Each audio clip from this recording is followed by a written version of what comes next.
people go. Pharaoh was not interested.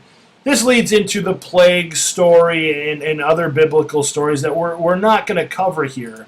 But we are going to kind of skip ahead here to the actual Exodus, the actual event where Moses leads his people out of slavery. You can see the parting of the Red Sea. This is a very important part of it.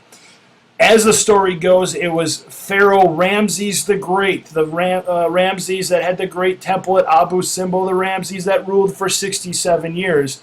That was the Pharaoh at the time of Moses. In fact, they were raised together as brothers, only to find out that one of them wasn't actually Egyptian. Moses was Hebrew. Some historians have doubted this today. They don't see that the timeline matches up perfectly, so it may have been Ramses, it may not have been. But Moses does take his people out of Egypt, and as they move east, they run into the Red Sea. Problem is, they can't cross the river. At this point in time, Moses is aware that Pharaoh and his army is chasing them and is stuck. So Moses steps up to this rock, stands up, and with the help of God, parts the Red Sea so his people can walk across the river to safety. And as the story goes, as soon as Pharaoh's army chases, the waters recede and swallow up his army. So kind of a fantastic story, a very famous story in history, of course.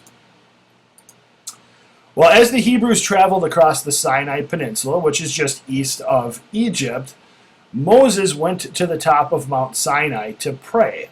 And this is where another very, very famous story takes place. As the story goes, the Bible says he spoke to God and was given the Ten Commandments. Now, the Ten Commandments become a very important part of not only Judaism, but also Christianity, and really the basis of law in many Western countries today. We're not going to go through all the Ten Commandments, although we will take a short look at them very briefly here in a minute. And here's an image you see on the screen to show that. These Ten Commandments and other teachings became the basis of religious law of Judaism as well as Christianity, like I just mentioned. Can you name any of the Ten Commandments? Some of them are easy, others are not, but we'll just throw them up here. Thou shalt not have other gods before me. Thou shalt not make unto thee any graven image. Thou shalt not take the name of thy Lord in vain, and so on and so forth. And you can certainly take a look at them. Pause it if you'd like to, and take a look at the Ten Commandments. For the purpose of this class, we will not ask that you memorize or know these, but they are very important, as many cultures do believe in them today. As mentioned, one of the films many of you have seen is The Prince of Egypt. Came out in the late 90s. Very entertaining animated version of this story. If you really want to see classic filmmaking at its best, you can go way back and see the classic Charlton Heston film. This came out in the 1950s, depicting Moses' story. And it's really pretty good. The special effects and the parting of the Red Sea, I mean, you'll see all sorts of interesting things in it. It was definitely one of the most famous films of that era. Now, the Hebrews are out of Egypt. Now it's time for them to celebrate and restore the kingdom of Israel. So, as we know, Canaan was harsh with desert. It was a rocky wilderness, and it was very hot. The hot valley of the Jordan River was also not a very hospitable place to live, and it still isn't today. But this is where the Hebrews wanted to settle. It was their promised land, after all. So there were several tribes. In fact, there were 12 tribes of Israelites or Canaanites. Those are other words you might hear for Hebrew people. But in the end, the tribe of Judah was the last remaining of these Hebrew tribes. And they were soon called the Jews because of the name Judah. Hence the name of their religion, Judaism, which you can see here. So that's how they became known as Jews, and we still kind of call them Hebrews once in a while, but Jews is probably the more modern term to classify this group of people. Now, the Hebrews united under one kingdom of Israel, and that's what they're called today, but modern-day Israel, as we know it, has only existed as a country since the late 1940s, so a little bit different history there.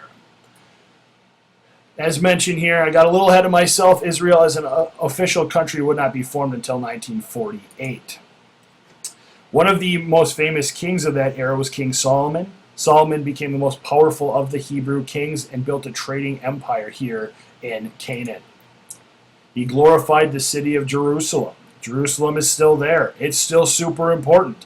Jerusalem had the Jewish temple, which is one of the most sacred sites in all of Judaism. Today it's very important for Muslims and Christians as well. Muslims believed it was at the Dome of the Rock, which is actually built on top of the ruins of the Jewish temple, where their Prophet Muhammad, who started Islam, that's where they believed he ascended into heaven. Of course, for Christians, it's where Jesus was crucified. So Jerusalem's got a lot of religious history that's very, very important. So Solomon built an important temple in Jerusalem called Solomon's Temple. Eventually, the kingdom would divide in two, Israel in the north and Judah in the south. You can kind of see what I'm talking about right here. Here's Israel in the northern region of Canaan and Judah in the southern area. As you can see in red, it's the outline of modern-day Israel. So we are talking about the same piece of property. Again, Canaan, Palestine, modern-day Israel, but in this time it would have been known as Israel, and the southern area was Judah. Here's a picture of Solomon's Temple. Very, very famous temple, the Jewish temple that was very, very important to the Jewish people. Now, we're going to talk about something very quickly called the Babylonian captivity. This is where things kind of go bad again. So eventually disaster struck.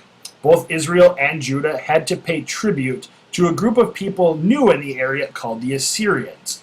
Well, let's first define tribute.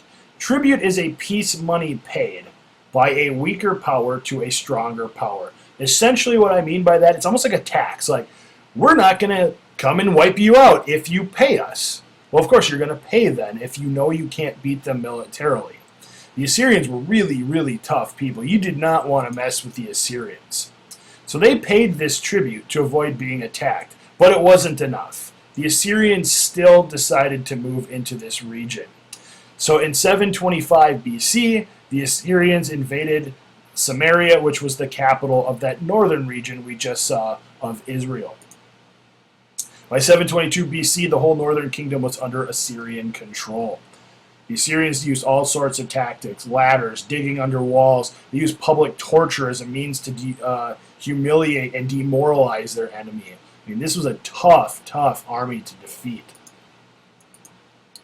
The southern kingdom of Judah lasted another 150 years before falling to the Babylonians. A little bit of problem here. The Assyrians had been losing control to the Babylonians under a king named Nebuchadnezzar. And so as history sees groups fighting each other. It's always one group that wants to fight the next one, another group that wants to fight them. So you've got the Assyrians moving in, you've got the Babylonians moving in. This is just what happens in history. It's just a very common theme. Solomon's temple was destroyed by the Babylonians. Temple you just saw in one of the previous slides. But what's interesting, a little bit later in history, we're going to talk about the Persians a little bit later. In 539 BC, it was Persian king Cyrus the Great.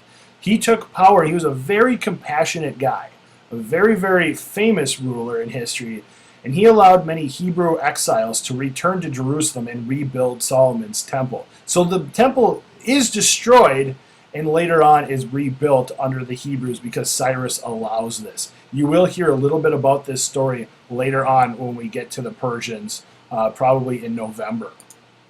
Of course, this region is going to be dominated by a lot of different groups. We've already talked about the Hebrew people.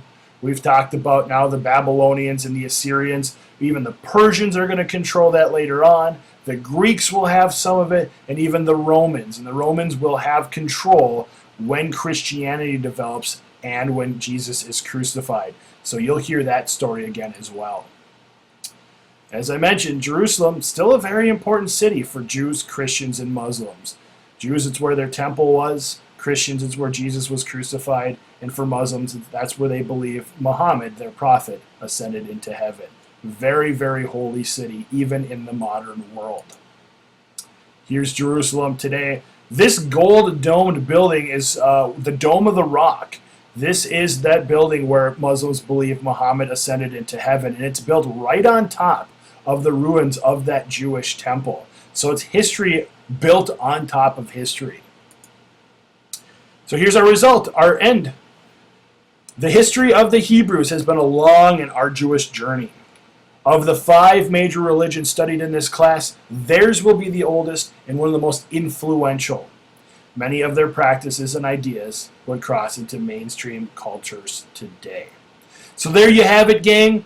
We've taken our first of our big 5 in terms of religion, and we've seen its origin. We've talked about Abraham. We've talked about Moses. We've talked about how the Hebrew people were stuck in slavery and bondage in Egypt and eventually got out in something called the Exodus, which is the second book of the Bible, by the way, and later developed into a kingdom in modern-day Palestine. But as history says, we've seen other groups move in, like the Assyrians and the Babylonians. So thank you for listening. Make sure you took good notes and have yourselves a wonderful day.